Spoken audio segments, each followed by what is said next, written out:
Breaking today, Buckingham Palace have slammed the Prince Harry and Meghan Markle Sussex drama. But I can tell you King Charles is still open to a meeting with Archie and Lily, even though it looks like they may only fly into the country for 24 hours. So I've got to tell you something, right? Trust me when I tell you that Prince Harry is not a well man. This is a man totally overwhelmed by the wacky baccy. Even his holiday in Portugal is designed to go to a place where you can smoke the wacky baccy legally. By the way, Harry, you can't do it in this country, so I'm quite surprised he wants to come back. But obviously a toxic combination of psychedelic drugs too, because nothing else can explain the fact that he had managed to win over the mainstream media. I mean, trust me, in the independent media, we know what this guy is about. And we're never going to trust him again. But he had won over the mainstream media only to blow the whole thing up. And now trying to make everyone forget, oh no, I didn't blow the whole thing up. We're going back to our plans. It's nuts because he is nuts.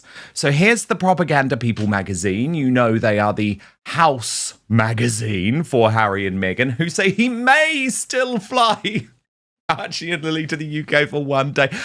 Seriously, no one wants this, Harry. What are you doing? And this was the on-the-record statement released. They said that the Duke of Sussex, as he has a total breakdown in Portugal, is reviewing every available opportunity to facilitate a way for his children to visit his home country safely. Yes, it's his home country. The statement said Prince Harry's program in the United Kingdom includes both public and private engagements across the country. Safe accommodation is only one element of an effective protective security plan because risk follows the person, not the place. Thank you for the lesson, Harry. The issue has never been accommodation. The issue is whether appropriate and proportionate protective security is being provided throughout the entirety of the visit. So let me just pause for one moment to tell you what Prince Harry is doing there is slamming his father. Yet again, slamming King Charles yet again publicly. This is so mortifying. And I am so desperate for the king to listen to Queen Camilla and Prince William and just put his foot down and say, do you know what? You're not even getting the palace. Do you know what? You're not getting to stay in Buckingham Palace because you have shamed this country, shamed the British royal family. You're not even getting the palace. But at the moment, he's not doing that. I'll tell you why he is slamming his father publicly, because what he's saying is, oh, the issue's never been accommodation, so it's not good enough. It's not good enough that the king is going to give us Buckingham Palace. We need more. We need him to overrule a government decision, because then we come, and I apologise because I know it's technical and dull, but we come to the fact that there's RAVEC, which is this committee which has decided that there is no threat to Harry. And so on the record, Harry goes on, the independent risk management board that RAVEC itself decided was necessary last November has still not taken place. It is therefore difficult to understand how the proportionality of the current arrangements can credibly be maintained without that independent assessment. I'll tell you why, Harry, because they look at every risk that comes in, every threat that comes in. And your attempt, mate, to manufacture a risk by trying to, and I exposed this at the time, and so did some other wonderful members of the royal community online, despite the fact that your only threat that you can point to is a member of the Sussex squad. And yes, they are crazy, and I've been warning how crazy they are for a long time, but they certainly ain't trying to kill you. You know, they might be trying to hurt me. They're not trying to hurt you, Harry, okay?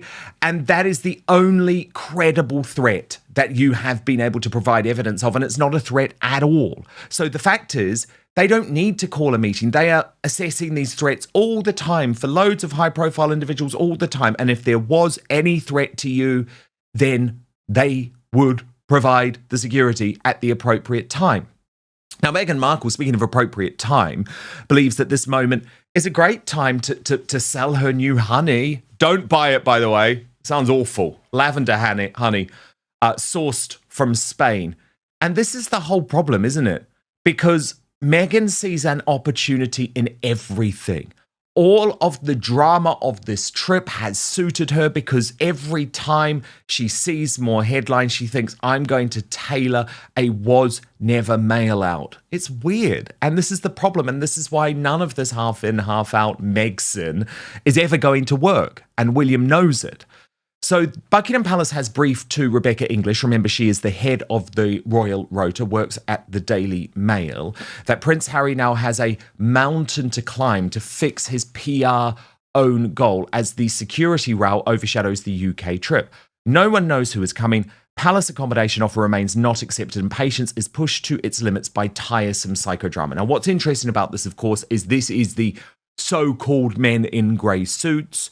So you're talking about Clive Alderton, the King's private secretary. You're talking about Tobin Andre, the King's head of communication, briefing directly to Rebecca English at the Daily Mail, who Prince Harry has taken to court in this case against the Mail, in which we may find a ruling very, very soon. So that is going to infuriate Prince Harry, is what I'm telling you. And English writes, if some are to be believed, the King is offering you Buckingham Palace. You tell him yes or no. And again, of course, I do feel that there is a massive issue with the King's weakness on this, but I also feel there is an even bigger issue with the absolute lack of class that is ever exhibited by the Sussexes. English goes on. While it is impossible to reverse the hurt of the past, Charles is pragmatic and is not going to reject an overture to meet his grandchildren discreetly for the sake of family harmony. But recent events making it increasingly hard even to do that. Well, it's a huge mistake, Charles. It is a huge mistake, Your Majesty. And I know there is a personal cost. But remember, sometimes the late Queen Elizabeth II had to do things she really didn't want to at great personal cost. For example, thrusting her favourite son, Andrew Mountbatten Windsor, out of formal royal duties. Unfortunately, the cost that you might have to shoulder in order to protect the monarchy is not seeing your grandchildren until they are older and able to travel independently. English went on. Yesterday, ITV quoted senior staff in the Sussexes office on multiple threats to Harry and the online abuse Meghan faces. There was also an attack on how celebrities like Taylor Swift receive state-funded security. The singer had an escort in London in 2024 after a terror attack on one of her shows was foiled. And again, as I have pointed out, this is a completely intellectually dishonest argument. You can tell, and I know everyone watching Outspoken knows this because you're all very, very smart people, but you can tell which reporters are simply propagandists for the Sussex squad. And actually, I'm quite enjoying seeing everything that I've said for many years be proven, because obviously we all know woke ITV's Chris Shipp is a propagandist for the Sussexes, but so is that little shill, Cameron Walker, the BFF of Omid Scobie at GB News, my former employer, who is just parroting this Taylor Swift line. It's not true. Repeat it, and I will just do so very quickly, but Taylor Swift was given security on one occasion after a genuine terror threat on her series of concerts, the Eras Tour, and after a terrible terror attack in Southampton in the United Kingdom, where Axel Rudakabana stabbed 3 young girls to death at a Taylor Swift dance class. Okay? That's a real threat. The upshot, according to English, she says no one is any the wiser and the Palace team is frantically scratching their heads. Those in royal circles believe the debacle has turned what could have been positive PR for the Sussexes into a disaster before they even set foot in the country. And again, I just stress, this is not good for the British royal family. The British royal family is better than this. The British royal family organises its affairs weeks and months in advance. The British royal family does not need to bow down to its 2 most hated members. Or let's just say former members now, because Harry may be a royal by blood, but I don't think any of us consider Meghan part of that family.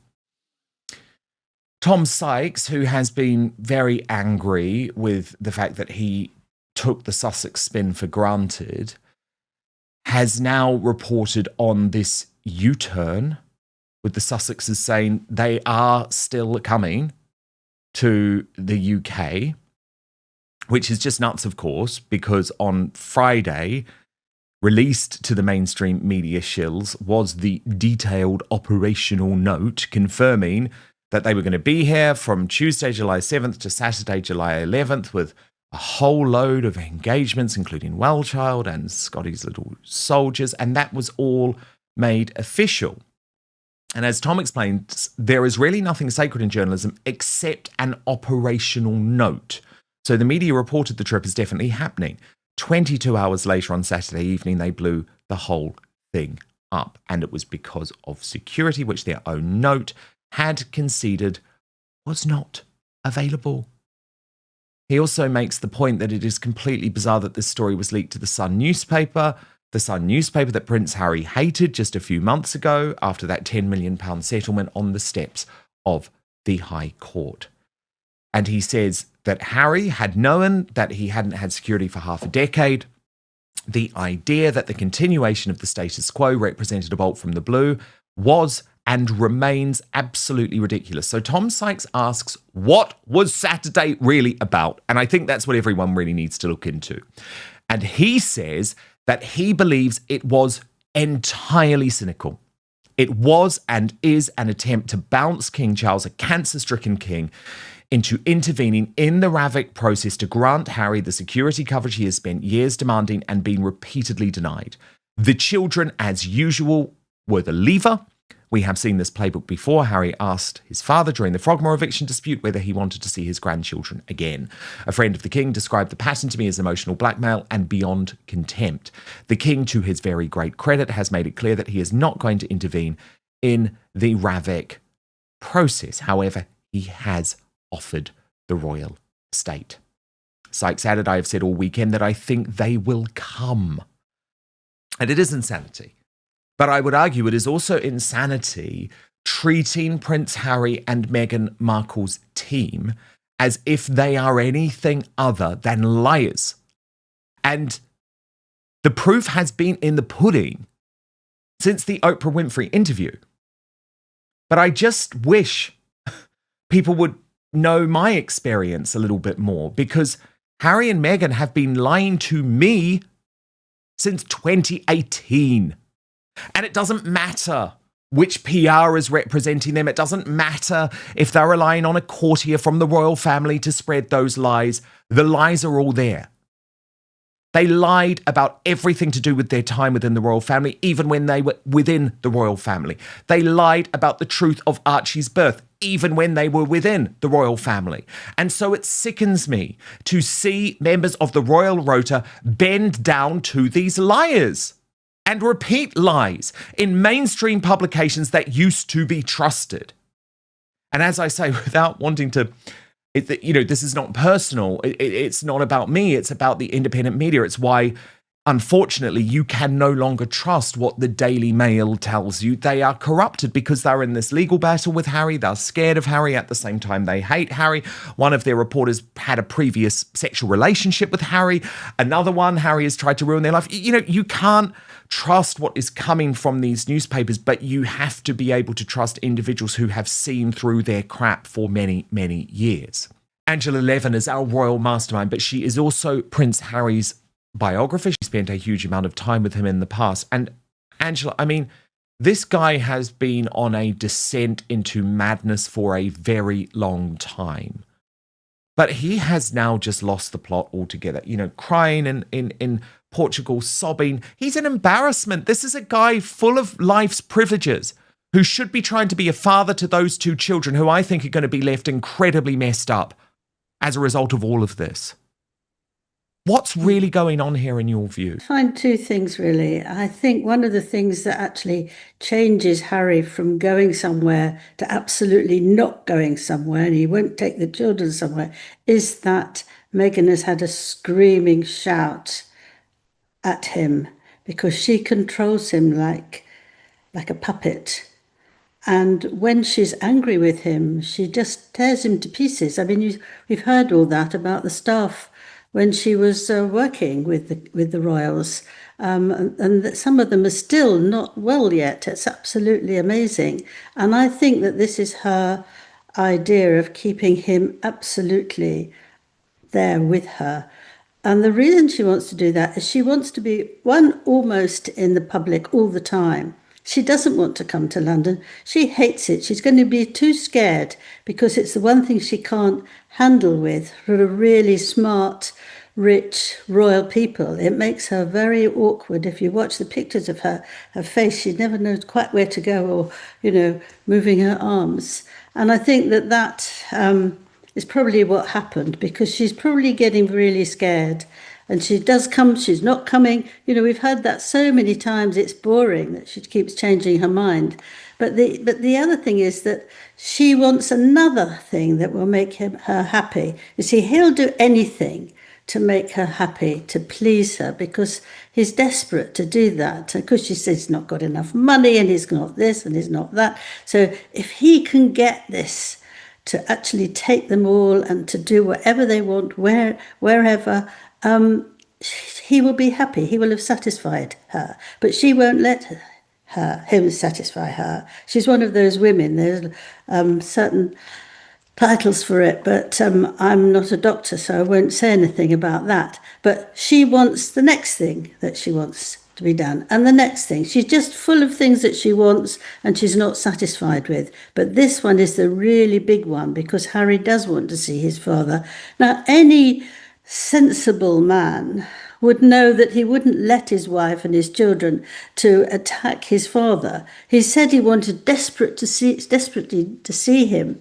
But if any normal people, whether they've got their wife and the children with them or not, they just say, this is not right, this is upsetting him, I won't do it. He can't do that. He can't do anything. I don't know whether the drugs have an effect or not, but the thing is that he is absolutely crumbled up by Meghan. And this is the problem, that she will destroy everything. She wanted to destroy everything when they left the royal family, all the people. She said that, the nastiness, and she was nearly dying and all this stuff, nonsense. She is a very, very unpleasant, I could use a bigger word. And that's, I think, why Harry's got it so badly. And he's just jittering because he can't get it right. And I think the other thing is, because he is actually obviously not very well at the moment, to let him bring over the two children and go round with them without Meghan.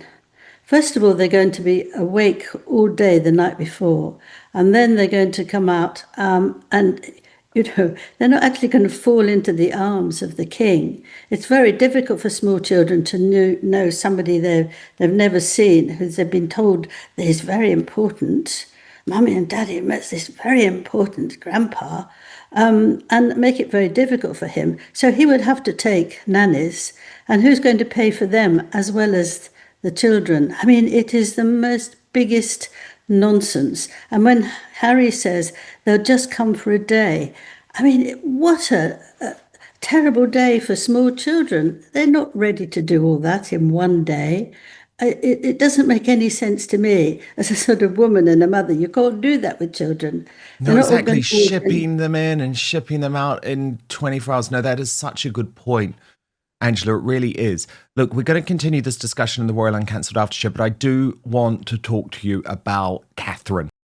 The phrase, Prince Harry blew up royal visit, immediately suggests that Harry personally caused a major diplomatic or royal disaster. That is a serious allegation.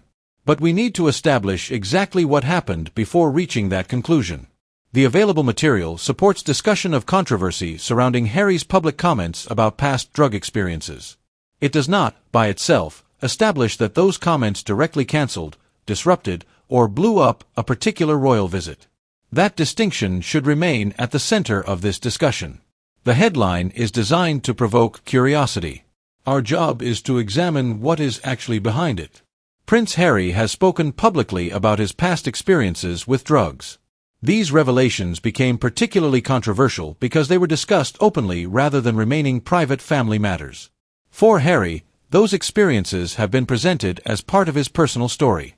He has discussed difficult periods in his life and described how he believes certain experiences affected his emotional well-being and development.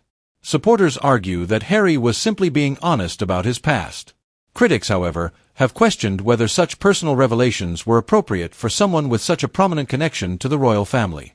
That disagreement is one reason the subject continues to generate headlines.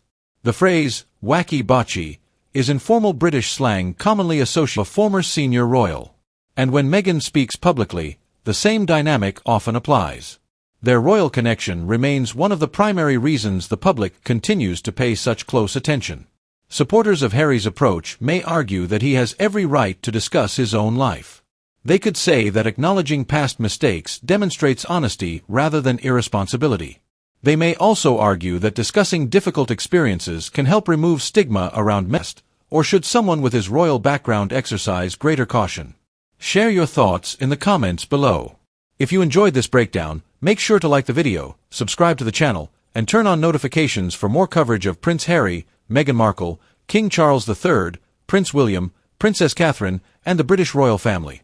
Thanks for watching, and I'll see you in the next video.